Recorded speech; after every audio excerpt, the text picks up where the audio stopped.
చేతిలో లెటర్ చూసి మా మేడం కొట్టారన్నాను కదా, లాస్ట్ వీడియో చూస్తే కానీ మీకు ఈ వీడియో అర్థం కాదనమాట. ఇది పార్ట్ 2. తర్వాత ఏమైందంటే చిన్న పేపర్ని రౌండ్గా చేసి గోడకు కన్నం ఉంటుంది కదా, కన్నం మధ్యలో పెట్టాను. అది నేను తీసుకునేటట్టు అనమాట. ఎవరో పెట్టారో అది నేను తీసుకునేటట్టు పెట్టాను. సో అది నేను తీసుకొని చదువుతున్నాను అనమాట. అదే రిపీటెడ్గా 2-3 టైమ్స్ చేశాను. 4th టైం కూడా అలాగే చేస్తుంటే మేడం చూశారు.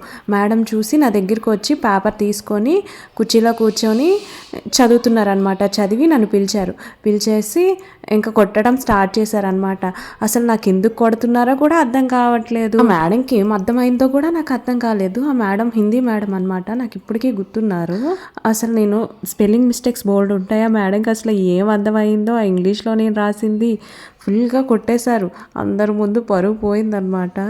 అదే లాస్ట్ పీరియడ్. అప్పట్లో మనకి ఎదిరించే ధైర్యం కూడా ఉండేది కాదు కదా. అప్పుడు ఎలా ఉండేవాళ్ళం, ఇప్పటిలా అయితే అస్సలు ఉండేది కాదు.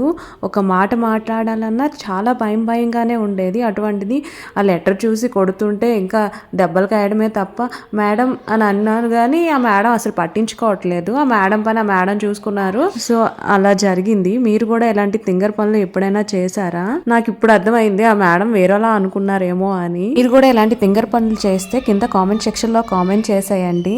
నాలాగా ఎవరైనా ఉన్నారేమో అని తెలుసుకోవడానికి, జస్ట్ అంతేని. నా వీడియో కనుక నచ్చినట్టయితే లైక్ అండ్ సబ్స్క్రైబ్ చేయడం మర్చిపోకండి. అంతే ఈ వీడియో. Bye bye.